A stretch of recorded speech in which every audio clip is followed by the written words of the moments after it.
Ok, vamos a empezar.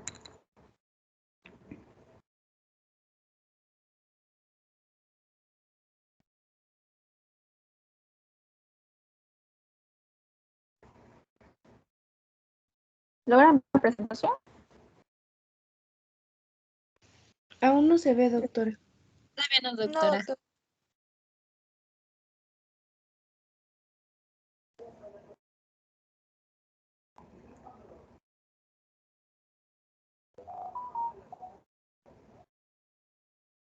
¿Ya la ven? Ya se ve. ya, ahora sí. Ya. Bueno, vamos a empezar a hablar sobre la fisiología renal. Es un tema bastante amplio y vamos a empezar, ¿no? ¿Qué vamos a ver el día de hoy? Vamos a empezar a hablar un poquito sobre los compartimentos del líquido corporal. Vamos a ver un poquito de las generalidades de la fisiología renal, del filtrado glomerular y de la secreción y reabsorción tubular. En cuanto a los compartimentos del líquido, les puse dos. El primero dice que el mantenimiento de un volumen relativamente constante y de una composición estable de los líquidos corporales es esencial para la homeostasis. Esto lo vemos mucho en la clínica, dado que muchas de las guías en los sistemas de control de la regulación de los líquidos corporales, pues resulta desencadenante de enfermedades. Entonces es importante que independientemente de la cantidad de líquidos que hay en el cuerpo, logra haber un equilibrio entre ellos. También les puse otro principio que dice la ingestión y la pérdida están durante las situaciones estables. Esto se refiere que esta de líquidos, pues esta debe de equilibrarse con la salida o la pérdida de que aumenten o disminuyen los volúmenes corporales del líquido. En cuanto a la ingesta diaria de agua, esta está dada por dos fuentes principales. Una, por los líquidos que se ingieren a través de los alimentos y aproximadamente son de 2 litros con 100 mililitros al día aproximadamente. El otro es la síntesis en cuanto al metabolismo de especialmente a través de la oxidación de los hidratos de carbono. Aproximadamente son 200 mililitros por día, por lo cual el ingreso total de agua diaria es aproximadamente de 2.300 mililitros por día, aunque pues, suele ser variable en las personas y va a depender de diferentes factores, el clima, desde los hábitos alimenticios, incluso depende de la actividad física. En cuanto a la pérdida diaria de agua, también se va a dar por diversos factores. El primero es a través de una pérdida continua de agua a través de la evaporación, tanto de las vías respiratorias como de difusión a través de la piel.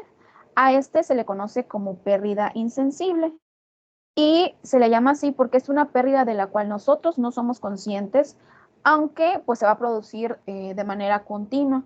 A través de la pérdida insensible se pierde aproximadamente 700 mililitros de agua por día, en donde la piel presenta de 300 a 400 mililitros por día y a través de los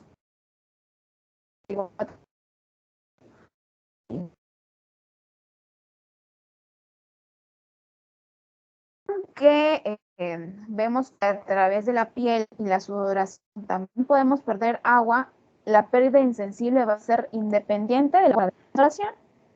Entonces, nos podemos regular esta pérdida de agua a través del sudor. y como les dije, como es independiente de ella, es considerada como una pérdida diaria aparte. En este caso, a través del sudor se puede perder aproximadamente 100 mililitros por día, aunque también esto va a depender de diversos factores, ya que en aquellas personas que están o viven en un clima cálido o que están expuestas a un ejercicio intenso, se puede perder hasta 2 por hora. Cuanto a la pérdida de agua, es significativo la pérdida que ya aproximadamente 100 mililitros por día. Sí, en casos de diabetes. Doctora, es que se está trabando mucho. Ay, permítame.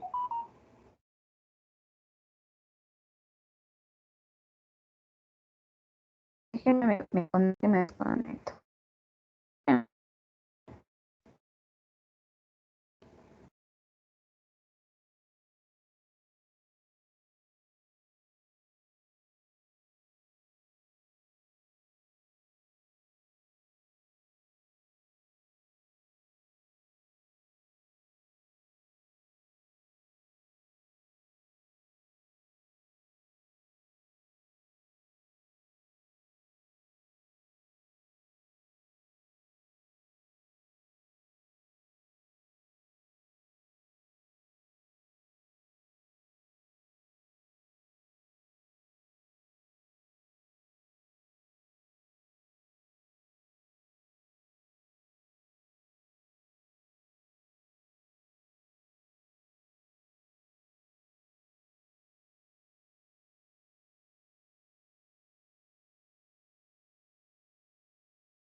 Ya volví. ¿Ya me escuchan?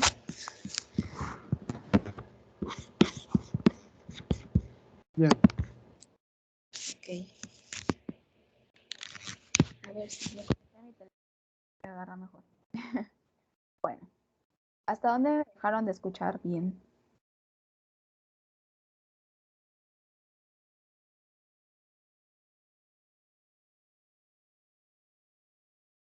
¿Alguien me puede decir?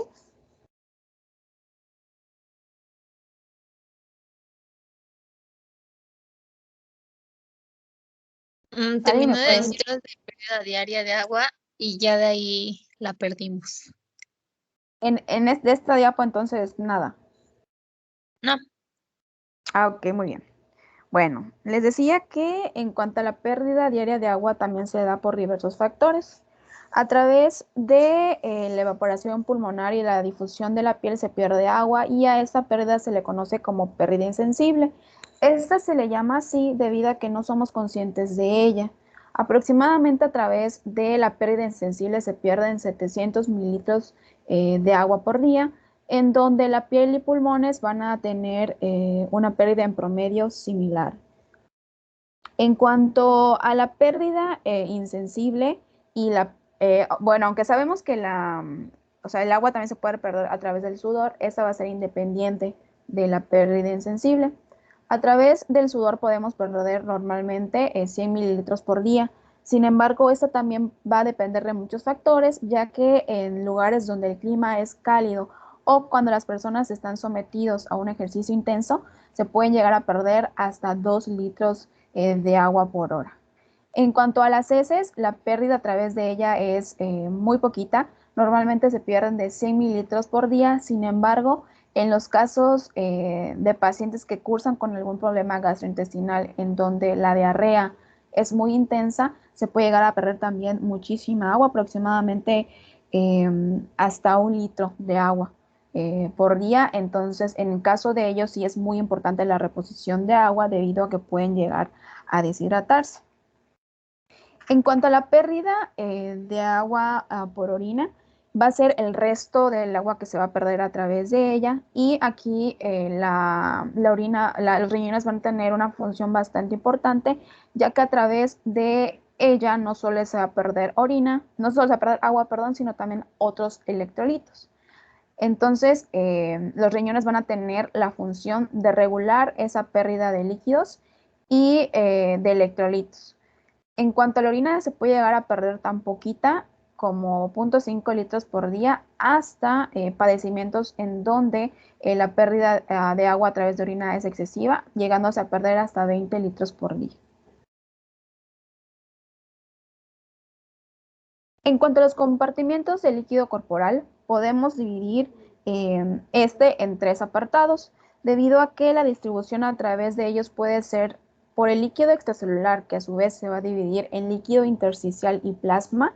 También podemos hablar del líquido intracelular y hay otra como apartado que se le denomina líquido transcelular, y esto se va a referir a el líquido que se encuentra en los espacios del sinovial, en el líquido peritoneal, también en el líquido pericárdico intracelular y también al líquido cefalorraquídeo. Aproximadamente aquí va a haber una composición de 1 a 2 litros de líquido corporal.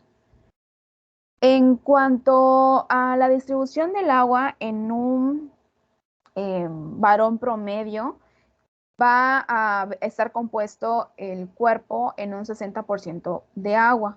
En cuanto a la mujer adulta, el agua solo va a formar parte del 50% del peso corporal. En el caso de las mujeres es menos porque tenemos nosotras más composición de grasa y esto va a ir aumentando conforme la edad, incluso también en los varones. Conforme más envejecemos, nuestro cuerpo va a estar compuesto por más grasa que agua. Y si nosotros nos damos cuenta, en el caso del lactante recién nacido, prácticamente su cuerpo está compuesto por aguas en un 75%. En cuanto a los compartimentos de líquido intracelular, como les había dicho, podemos nosotros dividir su composición entre líquido extracelular e intracelular. En este caso nosotros ya no vemos el líquido transcelular porque no es tan significativo.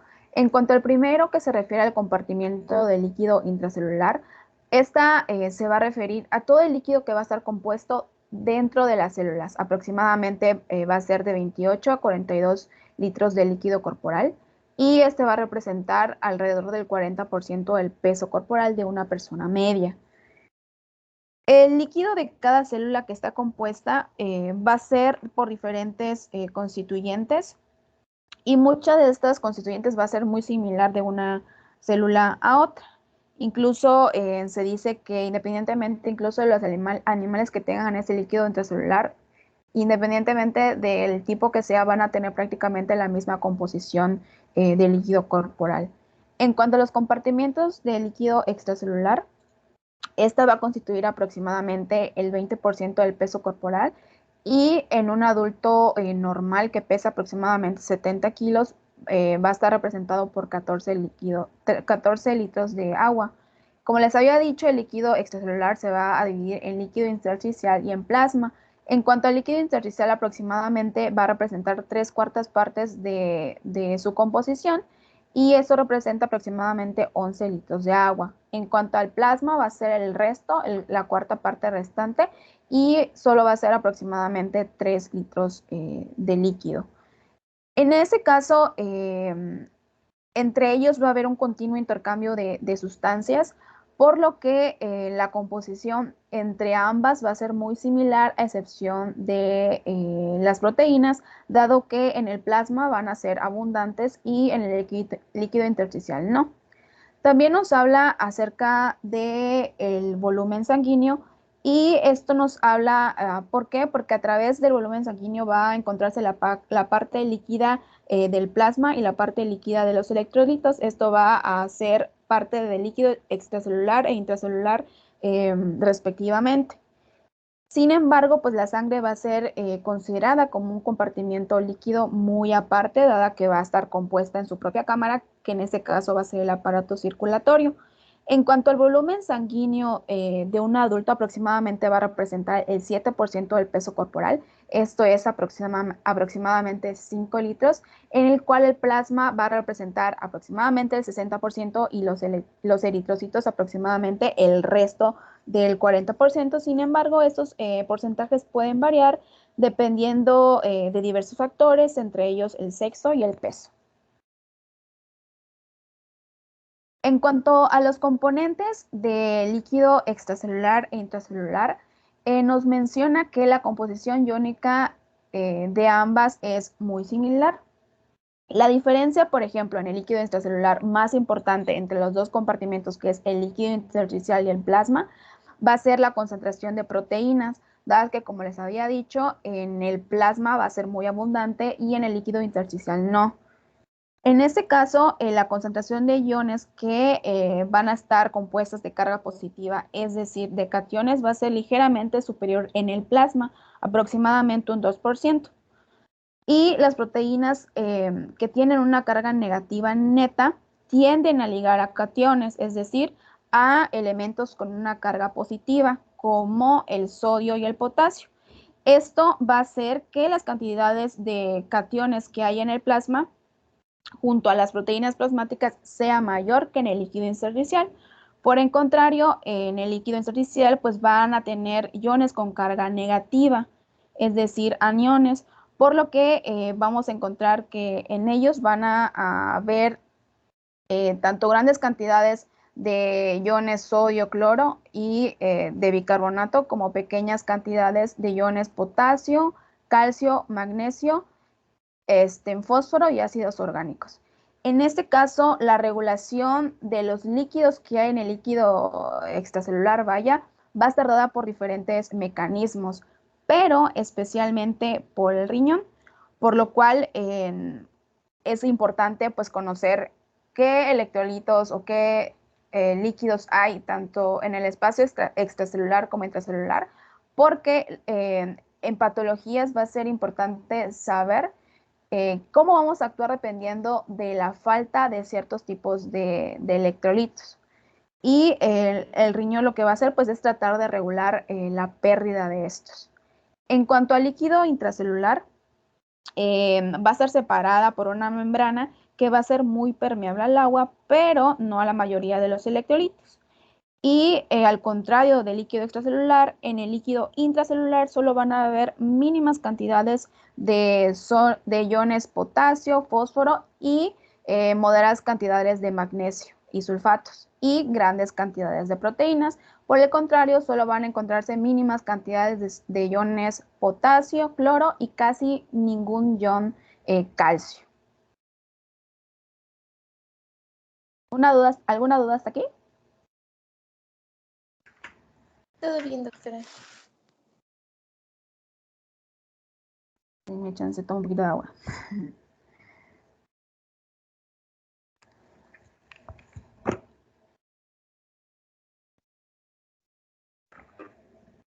Ahora vamos a empezar a hablar sobre la primera parte de la fisiología renal, lo que corresponde a las generalidades de la fisiología renal.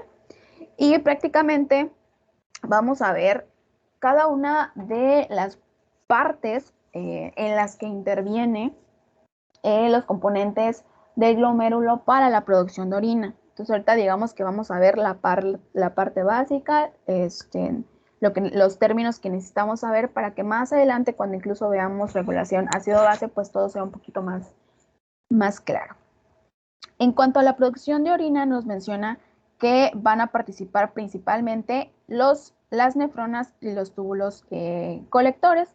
Esto va a ser a través de 3 procesos básicos. El primero es la filtración glomerular, el segundo es la reabsorción tubular y después la secreción.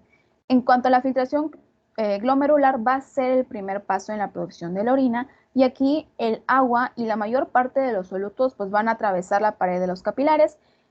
Estos pues van a ingresar a la cápsula de Bowman, donde va a haber el proceso de ultrafiltrado que ya habíamos visto o mencionado más bien, y luego van a pasar al túbulo renal. ¿Se acuerdan de a qué parte del túbulo pasaba el ultrafiltrado? ¿Cuál era el primer paso? ¿A dónde se iba primero? ¿Alguien recuerda? El contorneado proximal. Contorneado proximal. Muy bien. Después va a haber el proceso de reabsorción tubular. Entonces, a medida que el líquido filtrado va a fluir a través de los túbulos renales, principalmente túbulo contorneado proximal, que es el primer paso, después va a pasar a los túbulos colectores. Ahí en las células tubulares que se encuentran en los túbulos colectores se va a reabsorber aproximadamente el 99% del agua filtrada y los solutos que también sean útiles para este proceso. Después de esto, el agua y los solutos pues van a regresar a la sangre, mientras estos pues van a fluir a través de los capilares peritubulares y los vasos sanguíneos. De hecho, es muy importante también tener en cuenta el término reabsorción, que en sí pues se va a referir al regreso de las sustancias a la corriente sanguínea. Si ustedes se acuerdan, no todo lo que entraba al proceso de ultrafiltrado se quedaba y era parte de la orina, sino gran parte de esto regresaba a la corriente sanguínea y a eso se refiere el proceso de reabsorción tubular. En cuanto a la secreción tubular, se refiere al hecho de que el líquido que ya se filtró, ya fluyó a través de los túbulos renales y los túbulos colectores, va a pasar a ser parte del desecho. O sea, ya no va a pasar ni se va a quedar ahí dentro para el proceso de filtración, ni va a pasar a la corriente sanguínea y se va a eliminar como desecho, ya sean fármacos, compuestos iónicos o algún otro componente que resulte excesivo, ya no nos vaya a servir para nada, pues se va a desechar. Entonces, esta secreción tubular se va a eliminar a través pues, de la orina, ¿no? Entonces nos dice que en cuanto al proceso de filtración se va a dar a través del corpúsculo renal y la reabsorción tubular y la secreción tubular se va a dar a través del túbulo renal y el túbulo colector, que es prácticamente lo que viene representando la imagen. O sea que Y también, la secreción es el otro 1%. ¿cómo? Ajá, o sea, la secreción tubular sería el 1% que quedó de la reabsorción. Así es, porque de todo lo que entra ahí, la reabsorción tubular se va a dar en un 99%. Entonces, ese 1% es lo que se va a excretar o secretar. Así es.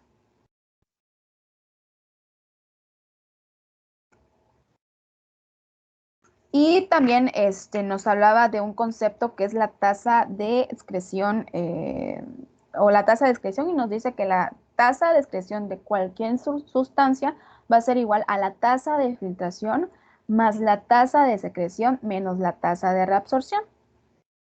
Y que pues más adelante vamos a hablar de ella. No creo que hoy no, pero es un concepto que vamos a estar viendo muy seguido.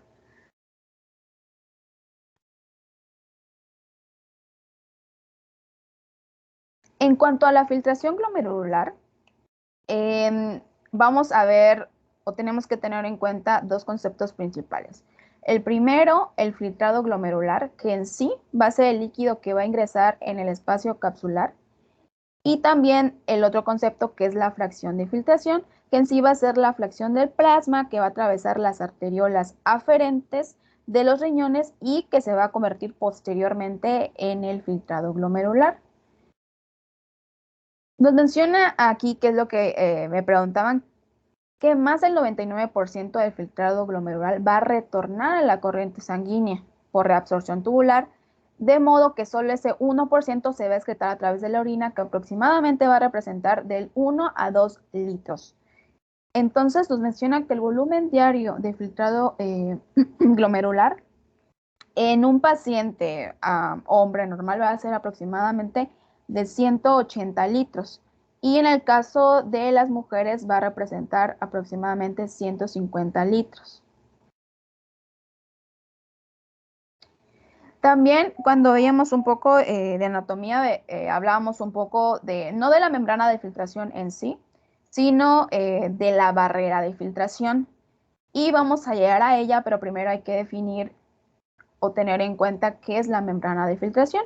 Y en sí, pues va a estar formada por los capilares glomerulares y los podocitos que van a rodear a esos capilares.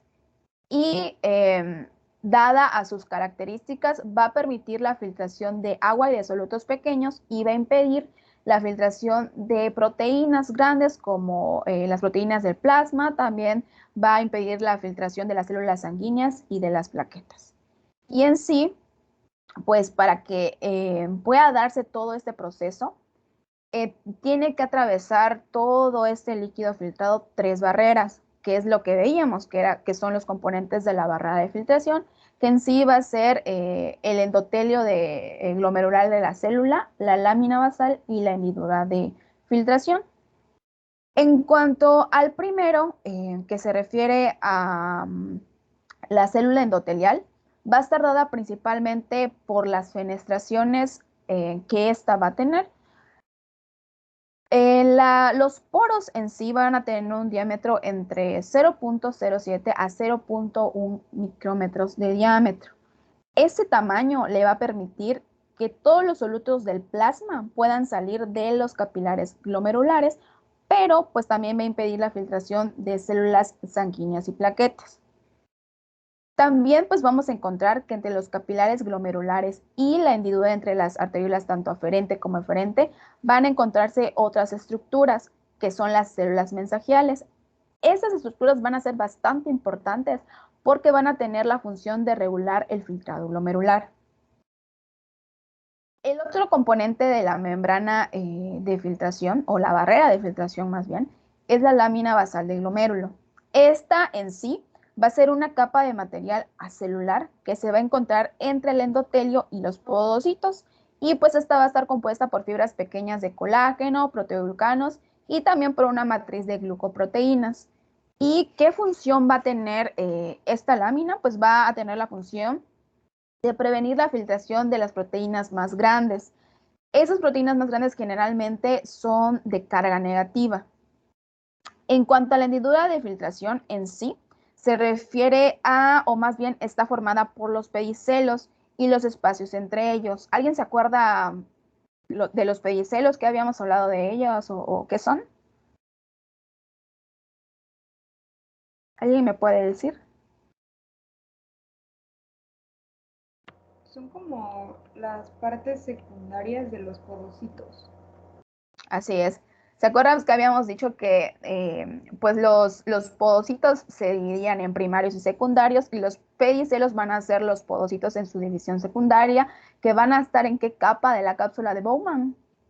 o del glomérulo, del corpúsculo más bien. ¿En qué capa? En la visceral. En la visceral. Entonces el pedicelo en sí es la división secundaria del podocito. Y en sí la hendidura de filtración pues va a ser el espacio entre los pedicelos. Y la función que va a tener esta pues va a ser de impedir la filtración de proteínas de tamaño intermedio, como el agua, glucosa, vitaminas, aminoácidos, ciertas proteínas plasmáticas, que sean muy pequeñas, como el amoníaco, urea y iones. En este caso, nos menciona que va a permitir el paso de moléculas menores a 0.06 y 0.007 micrómetros, o sea, muy pequeños. De ellas, de hecho, la albúmina, que es una de las proteínas más importantes, no va a atravesar o muy poquitas veces va a atravesar debido a que su diámetro es cercano a los 0.07 micrómetros. Entonces, eso es bastante importante porque a pesar de ser una de las proteínas más importantes, no va a atravesar la hendidura de filtración. También nos habla de un principio de filtración, que en sí se refiere a el uso de la presión que va a obligar a los líquidos y a los solutos a atravesar la membrana de filtración. Nos menciona que este principio va a ser similar en los capilares glomerulares a los que se encuentran en el resto de los capilares del cuerpo. Sin embargo, el volumen de líquido que va a ser filtrado por el corpúsculo renal va a ser mucho mayor que en otros capilares, y eso se va a deber principalmente a tres razones. La primera razón es que los capilares glomerulares pues, van a tener una superficie para la filtración bastante largos y extensos. Esto pues va a estar dada por las células mensagiales. ¿Por qué? Porque ellas van a tener la función de regular la proporción de esta superficie que va a estar disponible para la filtración. Entonces, la contracción de estas células pues, va a reducir la superficie disponible para el proceso de filtración y por ende pues, la filtración glomerular. La otra razón es que la membrana de filtración es delgada y porosa. A pesar de que tiene varias capas, su espesor es muy pequeño, por lo que los capilares pues, glomerulares van a ser también 50 veces más permeables que la mayoría de los capilares de los tejidos, principalmente pues dadas las fenestraciones que se van a encontrar en la membrana de filtración. La tercera razón es que la presión en el capilar glomerular es bastante alta. Como el diámetro de la arteriola eferente pues, va a ser menor que el de la arteriola eferente, la resistencia en el flujo sanguíneo fuera del glomérulo va a ser elevada. Entonces, como resultado de esto, pues la presión sanguínea entre los capilares va a ser bastante más alta que en cualquier otra parte del cuerpo que contenga pues, capilares.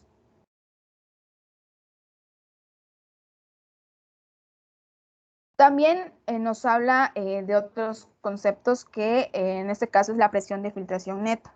Y esta se refiere a que la filtración glomerular va a ser dependiente de tres tipos de presiones principalmente. Una de ellas pues va a tener la capacidad de promover la filtración y las otras dos van a oponerse a la filtración. La primera es la presión hidrostática de la sangre glomerular. ¿Esta qué se refiere? Pues a la presión sanguínea en sí de los glomérulos. Su valor suele ser aproximadamente 55 milímetros de mercurio y esta va a promover la filtración. ¿Y cómo lo va a hacer? Pues va a forzar la salida del agua y los solutos del plasma a través de la membrana de filtración. El segundo tipo de presión se le conoce como presión osmótica coloidal de la sangre. Esta en sí es la presión hidrostática que se va a ejercer contra la membrana de filtración por el líquido que ya se va a encontrar en el espacio capsular y también el líquido que se va a encontrar en el túbulo renal. Esta presión se va a oponer a la filtración y va a representar aproximadamente 15 milímetros de mercurio. El tercer tipo de presión se le va a llamar presión osmótica coloidal de la sangre. Esta pues va a ser secundaria a la presencia de proteínas como la albúmina, las globulinas y el fibrinógeno que se va a encontrar en el plasma y también esta se va a oponer a la filtración. La presión osmótica promedio en los capilares glomerulares va a ser aproximadamente del 30 milímetros de mercurio. Entonces también nos habla de otro concepto que se le conoce o se llama presión de filtración neta, y en sí va a ser como la fórmula que va a estar dada por las tres presiones anteriores. Entonces nos dice que la presión de filtración neta pues va a ser la presión total que va a promover la filtración y va a ser determinada tanto por la presión hidrostática de la sangre glomerular como por la presión hidrostática capsular y la presión osmótica coloidal de la sangre. Entonces, la presión de filtración neta en sí o es igual a la presión hidrostática de la sangre glomerular menos la presión hidrostática capsular menos la presión osmótica coloidal de la sangre, que si en sí nosotros sustituyéramos pues estos términos en la fórmula, nos daría que la presión de filtración neta promedio va a ser aproximadamente de 10 milímetros de mercurio. Y esta cantidad pues va a hacer que se filtre en sí una cantidad normal de plasma del glomérulo hacia el espacio capsular. En cuanto a la tasa de filtrado glomerular, pues va a estar dada por la cantidad de filtrado que se dé en los corpúsculos renales de ambos riñones por minuto. En sí a esto se le va a conocer pues tal cual como la tasa de filtrado glomerular, y en los adultos en promedio va a ser de 125 mililitros por minuto en el caso de los hombres y de 105 mililitros en el caso de las mujeres. Nos menciona que la homeostasis de los líquidos corporales requiere que los riñones mantengan una tasa de filtrado glomerular relativamente constante, ya que si la tasa de filtrado glomerular es muy alta, pueden pasar sustancias demasiado rápido a través de los tubos renales y pues estas no se van a reabsorber, o sea, y se van a ir a través de la orina. Por el contrario, si la tasa de filtrado glomerular es baja, casi todo el filtrado se va a reabsorber y ciertos productos de desecho que deben de salir normalmente se van a quedar ahí, no se van a excretar y pues también eso puede ser un problema. También nos menciona que la tasa de filtrado glomerular se va a relacionar directamente con las presiones que van a determinar la presión de filtración neta. Entonces, cualquier cambio que pueda haber en las presiones que vimos anteriormente va a estar directamente relacionada con la afectación de la tasa de filtrado glomerular. Entonces, los mecanismos que van a ayudar a regular esto, para que no suceda lo que mencionamos anteriormente, va a actuar de dos maneras principales. Una, a través del ajuste del flujo sanguíneo dentro y fuera del glomérulo, y dos, a través de la alteración de la superficie disponible de los capilares glomerulares para la filtración. Y, por ejemplo, la bibliografía que les mandé nos mencionaba un ejemplo. Entonces, nos decía que, por ejemplo, hubiera una pérdida importante de sangre que reduzca la tensión arterial media y la presión hidrostática de la sangre glomerular, pues habría un descenso de la tasa de filtrado glomerular, ya que las presiones que se encuentran aquí, o más bien la presión promedio pues media, va a ser similar a la presión hidrostática, por lo cual, ¿qué ocurriría normalmente? Pues la tensión arterial se elevaría fuera de lo normal y la filtración glomerular aumentaría.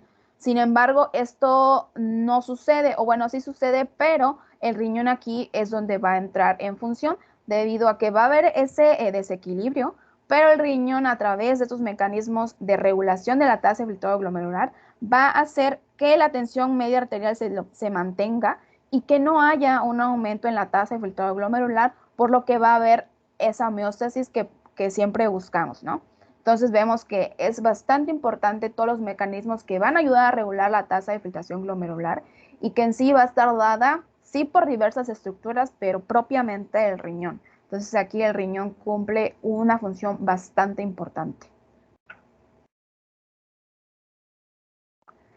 Pero también existen otros mecanismos de control que van a regular la tasa de filtrado glomerular, y va a estar dada principalmente por tres: por la autorregulación renal, por la regulación neural y la regulación hormonal. Y pues ustedes se dan cuenta, en sí va a ser un mecanismo propio y aparte y dos mecanismos pues extrínsecos, ¿no? En cuanto al mecanismo intrínseco se refiere a la autorregulación renal y los otros dos restantes pues serían los mecanismos extrínsecos. En cuanto a la autorregulación renal, pues en sí se refiere a todos los procesos que van a partir propiamente del riñón para ayudar a mantener el flujo sanguíneo renal y también una tasa de filtrado glomerular constante a pesar de los cambios que se den en la tensión arterial, que pues pueden ser dadas hasta por hacer ejercicio intenso, por no dormir bien, por dolor. Entonces, esta capacidad que va a tener el riñón de establecer estos mecanismos para el control se le va a conocer como autorregulación renal y en sí va a estar compuesta de dos mecanismos, el mecanismo miogénico y la retroalimentación túbulo-glomerular. ¿A qué se refiere el primero? Pues bueno, esta en sí se va a producir cuando haya un estiramiento que estimule la contracción de las fibras musculares lisas que van a encontrarse dentro de las arteriolas aferentes. Por ejemplo, cuando la tensión arterial sube, la tasa de filtrado glomerular también va a subir. ¿Por qué? Porque el flujo sanguíneo renal va a aumentar. Pero la elevación de la tensión arterial lo que va a hacer es que va a distender las paredes de las arteriolas aferentes y en consecuencia pues va a haber una contracción mayor de las fibras musculares que se van a encontrar en las arteriolas aferentes en este caso y por consiguiente si hay una contracción de las paredes de esta arteria pues va a haber una disminución del diámetro de la luz arteriolar. Entonces, hay una contracción de las paredes de la arteriola aferente, hay una disminución de la luz arterial, entonces pues va a haber una disminución del flujo sanguíneo renal y por ende la tasa de filtrado glomerular pues va a descender a su nivel previo. Por el contrario, si la tensión arterial disminuye, pues las células musculares lisas se van a relajar, se van a dilatar y va a aumentar el flujo renal sanguíneo. ¿Y qué va a pasar? Pues la tasa de infiltración glomerular se va a elevar. Entonces, podemos ver que a pesar de que hay estos cambios en la tensión arterial, el mecanismo miogénico, es decir, pues las células musculares de la arteriola eferente van a actuar de manera muy rápida para que ese cambio en la tensión arterial no afecte la tasa de filtrado glomerular. ¿Sale?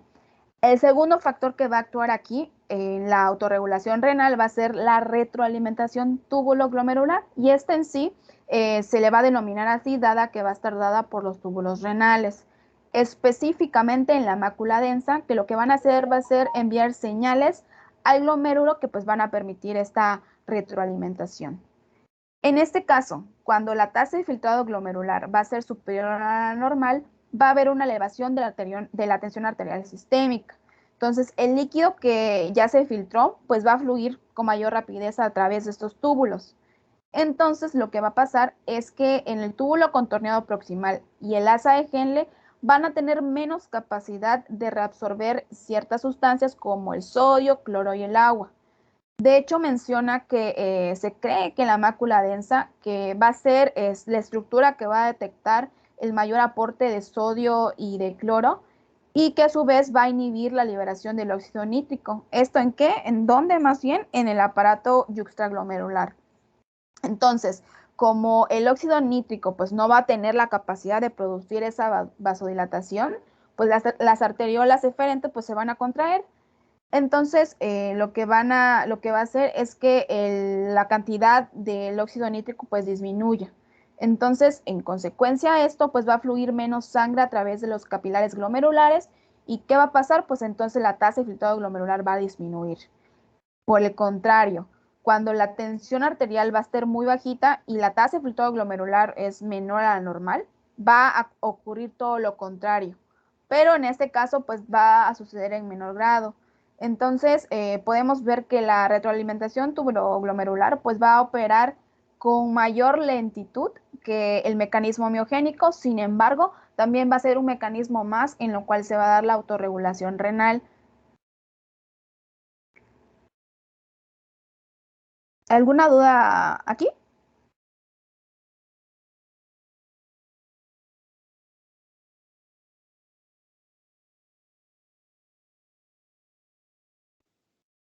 Creo que no, doctora. ¿Alguien tiene duda? No, doctora, creo que no.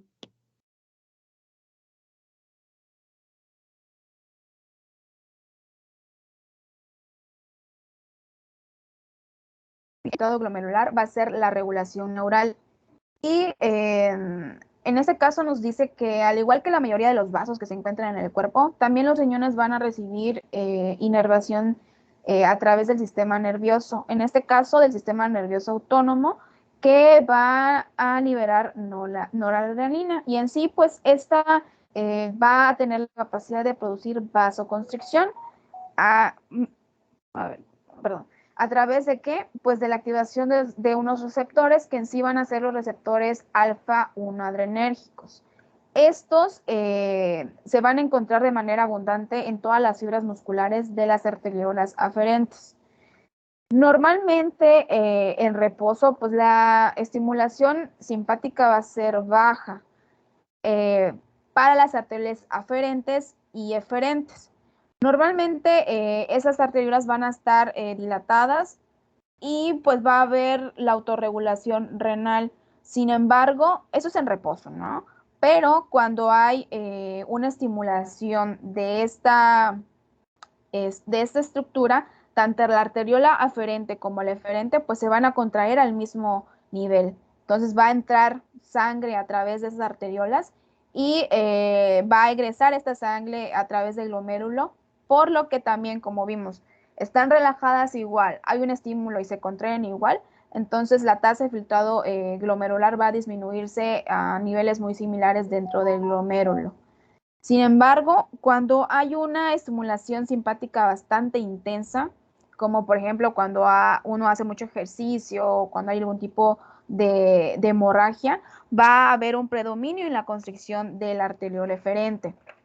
Y en consecuencia a esto, pues va a hacer que el flujo sanguíneo hacia los capilares glomerulares vaya a descender en gran medida y por ende la tasa de filtrado glomerular disminuya. Descenso del flujo renal a través de la regulación neural va a tener dos consecuencias bastante importantes. La primera es que va a disminuir la producción de la orina, lo que va a hacer que se conserve el volumen sanguíneo. Y la otra es que va a haber un mayor flujo sanguíneo hacia los otros tejidos del cuerpo. En cuanto a la regulación del filtrado glomerular a través de las hormonas, va a estar dada principalmente por dos, por la angiotensina 2 y por el péptido natriurético atrial. En cuanto a la primera, esta, ¿qué va a hacer? Pues va a ser un vasoconstrictor muy potente. Esta va a lograr que haya una constricción de la arteriola aferente como el eferente, lo que va a hacer que haya una disminución en el flujo sanguíneo renal, lo que a su vez pues va a disminuir la tasa de filtrado glomerular. En cuanto al péptido natriurético atrial, esta pues va a ser o va a estar secretadas por las aurículas del corazón. Y lo que va a suceder aquí es que cuando hay una distensión de ellas, como normalmente sucede cuando aumenta el volumen sanguíneo, va a haber un estímulo de esta hormona. Entonces, pues mediante la relajación de las células mesangiales glomerulares, el péptido natriurético lo que va a hacer es aumentar la superficie disponible para la filtración. Entonces, pues, ¿qué va a pasar aquí? Pues la tasa de filtración glomerular va a aumentar a medida de que esa superficie, pues, aumenta también. Entonces, esa es otra de los mecanismos de regulación. Entonces, en resumen, la angiotensina 2 el estímulo principal va a ser la disminución del volumen sanguíneo o de la tensión arterial, donde va a actuar en las arteriolas aferentes y eferentes a través de su constricción. Entonces, si hay una constricción de esas arteriolas, pues va a haber una disminución de la tasa de filtrado glomerular. Por el contrario, el péptido natriurético atrial lo que va a hacer es relajar las células mensangiales y va a hacer que la superficie de filtración sea más amplia y por ende la tasa de filtrado glomerular pues va a aumentar.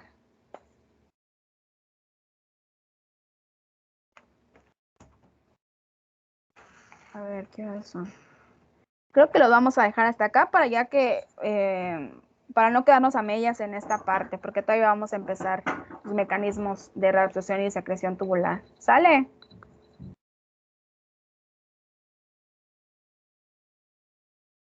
¿Duda hasta ahora? Todo bien, doctora. Ay, son Hasta temas ahorita no, bastante doctora. amplios. Mucho. Bueno, entonces lo que vamos a hacer, yo creo que sí lo vamos a hacer. En la clase del lunes, en la primera hora vamos a ver la clase. Vamos a terminar de ver esto y luego vemos en la práctica. ¿Sale? Yo pensé que sí íbamos a alcanzar a terminar este tema, pero no, es bastante amplio. Entonces eso vamos a hacer. Muy bien.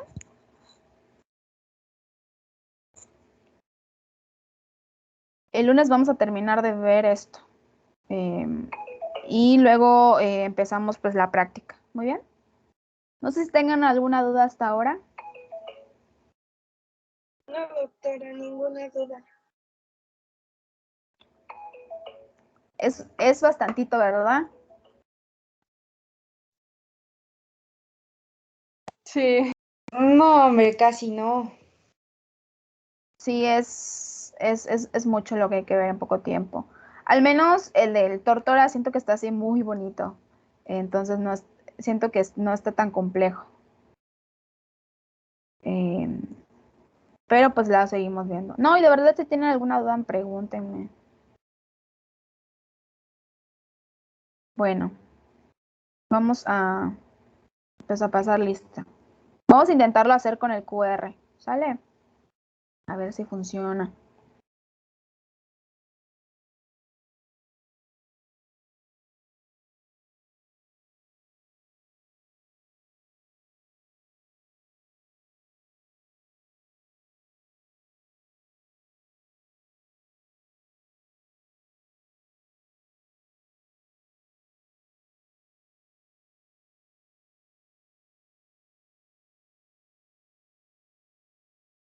Muy bien, aquí está.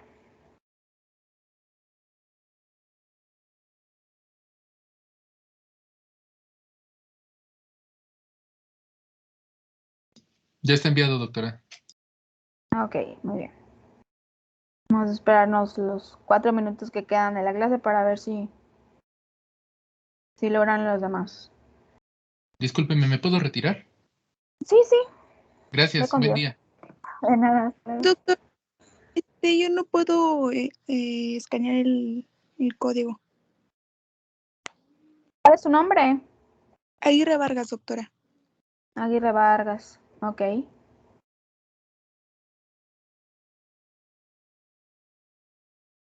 Doctora, yo también me dice que está mal el código. Soy Cabra Torres Ricardo. Cabrera Torres. Sí, sí, voy. Gracias. De nada. Doctora, ya le di asistencia. Ok, muy bien. Si ya me enviaron asistencia, pues ya se pueden retirar. Doctora, a mí no me deja. Gracias. De nada. Hasta ¿Cuál luego, es su nombre? doctora. Hasta luego. Cortés Camacho, doctora. Voy. Gracias. De nada. Listo. Gracias, doctora, hasta luego. De nada, hasta luego. Sí, dime. Gracias. De Rosales nada. Tenorio. Tampoco te sale.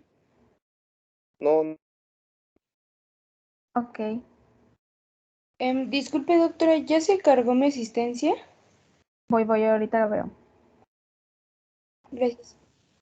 De nada. ¿Cuál es tu apellido? De Lucio. De Lucio. Espérame, ya voy a quitarlo, a ver. Voy a actualizarlo.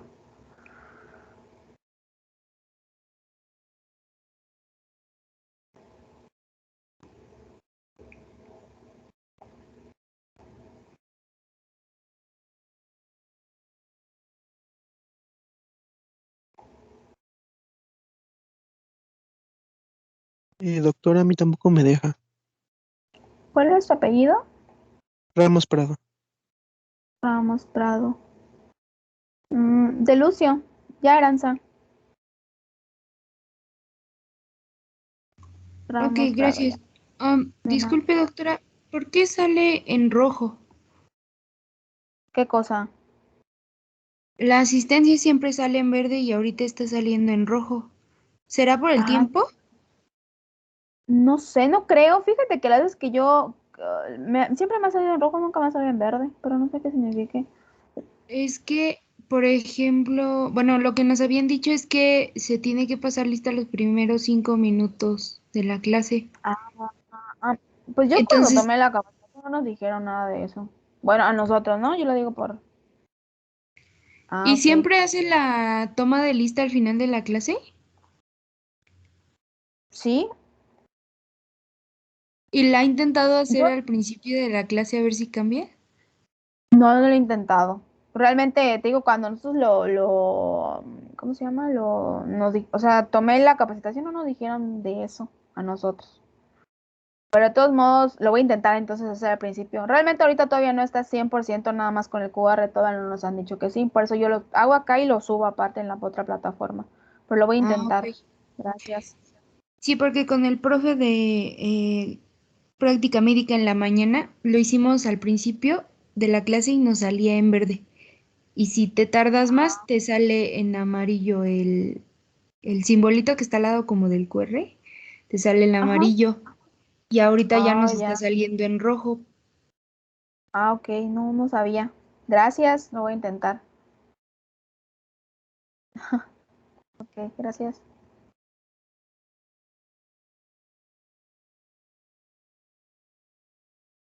Bueno, doctora, hasta luego, creo. Hasta luego.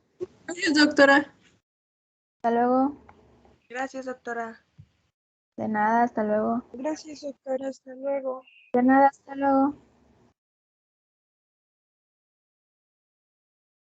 Hasta luego, doctora, gracias. Hasta luego. Doctora, ¿puedo hablar con usted ahorita? Sí. Gracias.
¿Qué pasó, Chesel?